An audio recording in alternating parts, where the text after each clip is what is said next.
Hi, everyone. Today we are talking about kind of life in Nazi Germany, but also how the Nazi Party assumes control. We talked about this a little bit yesterday, so we'll review a little. But then we'll see kind of what life is like in a variety of ways in Nazi Germany. So, rise to power review. The fire in the Reichstag building, that building that was one of the paintings that Hitler had done, is going to lead to what is known as the Enabling Act in 1933, basically suspending the laws of the German Constitution for 4 years and allowing kind of the federal government, the chancellor, which shockingly is Adolf Hitler, to take over and kind of assume control and not have to run things through the Reichstag first. There's a large amount of speculation that that fire was created by Adolf Hitler's minions, or the SA, themselves, in an effort to create and stoke that fear that allowed the Enabling Act to come through. At this point, he is truly the Fuhrer, and he begins to use that control from the Enabling Act to do a variety of different things. He dissolves the unions. Again, dissent cannot be tolerated. He presents himself as a friend of the workers, but the unions are a socialist concept, and so they have to be gotten rid of. The Concordat of 1933, this is kind of the first example of appeasement. This comes from the Catholic Church, where basically Germany is agreeing to make sure that they do not persecute Catholics. Spoiler alert, it's not really going to work. But this is kind of the first attempt to get Hitler to agree to something that he's eventually going to disavow himself of. And that leads us to the police state in 1933 and 34. I mentioned the SA already. Those are like the stormtroopers, the Schutzstaffel, the SS. These guys are going to wear black shirts. They're going to break up meetings. They're going to ensure that there's no political disunity. They're going to make sure that any political parties, any political groupings or gatherings are broken up physically. They're going to be led by Heinrich Himmler starting in 1936, and that's going to be, I'm just kind of giving you some of the ideas of these newer lieutenants. We have the Geheim Staatspolizei, the Gestapo.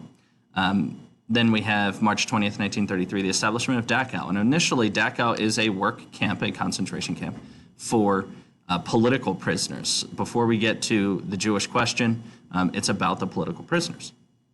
June 30th, 1934, is known as the Night of the Long Knives, because the last piece of this, in Hitler taking over as a totalitarian ruler, is to ensure control over the military. Again, he's going to position himself really as a friend of the lower rungs of society. Again, this is a guy who's born into some pretty decent privilege, but he presents himself, hey, I'm one of you. I'm one of your people. And so the lower soldiers really like Hitler, but the officers who work their way up, or in other cases were born into privilege as well and received these commissions, they're not really huge fans of Hitler. And so on the Night of the Long Knives, approximately 500 or so of them are murdered, assassinated, in order to lop off the head of the army to ensure that the army will be under his full and total control. That leads us to 1938, Kristallnacht. Joseph Goebbels is going to be kind of one of these, again, lieutenants. He's eventually going to be in control of the Luftwaffe and is one of the architects of the Battle of Britain. But Kristallnacht, shattered storefronts, businesses, Jewish businesses, Jewish property, all of that's destroyed. You see the burning of the synagogue in Siegen there in Germany. All of those things are going on, again, as a way to really try and say, well, you can't be Jewish and then also be pro-German. You have to be pro-German first. You cannot put your religion first. And because Jews in Germany at this point are outwardly different, that's going to mark them as targets for Hitler. And as you read in the excerpt, he really goes over a lot of why this is the case. Life in Nazi Germany, stoke the fear. That's the main crux of all of this. Create the boogeyman, create the Baba Yaga, and that will allow you to assume more total control.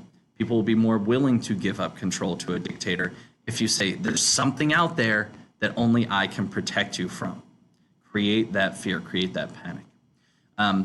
Life in Nazi Germany, again, indoctrinate the youth, just like Mussolini. You want to make sure that you don't have to work hard for the children. Children are young, they're impressionable.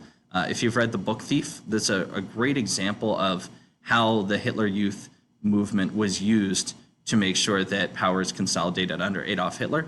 Here we have a quote, a common slogan of the time. See how women were treated or women were thought of. Get hold of pots and pans and broom, and you'll sooner find a groom. Yikes, this is not the progressive movement of the late 1800s, early 1900s. This is not feminism, early stages of feminism, militant feminism with Emmeline Pankhurst. This is not the women's suffrage movement with Lucretia Mott and Susan B. Anthony and Alice Paul in the United States. That's not happening here. Okay? Conservative. Women's roles in the household. Again, we talked about there's a little bit of an economic component to this. If women are not in the workforce, that means more jobs for men, hopefully lifting people out of the economic depression that currently exists. But you celebrate the women. Celebrate the women in their roles of motherhood. And so what you see up here, this cross, is actually awarded. So on Hitler's mother's birthday, mothers were honored all over Germany. Some specific mothers were called out and honored specifically by Hitler. If you had 5 children, you got a bronze cross. If you had, I think, 6 or 7, you got a silver cross. And if you had 8 children, you got a gold cross, cross of the mothers. That's an interesting difference from this time period here in Germany to what had happened 10 or 20 years even prior across the rest of Europe, where we see these women's movements try to gain more equal rights. Mein Kampf excerpts, again, this is what you're going to be doing. You're going to be taking those excerpts and trying to pull out examples of nationalism, examples of social Darwinism, and ideas that are eventually going to lead to policy or government action on behalf of Adolf Hitler and his beliefs. Remember that Mein Kampf is very pseudo autobiographical in nature. It's really kind of more of a manifesto of his beliefs. He's going to use some pseudo history. He's going to use some pseudo science to try and back up the claims that he makes in there regarding racial superiority of the Aryan race, all kinds of things. So go through there, try to pull out some examples of this information. If you have any questions, you can always let me know.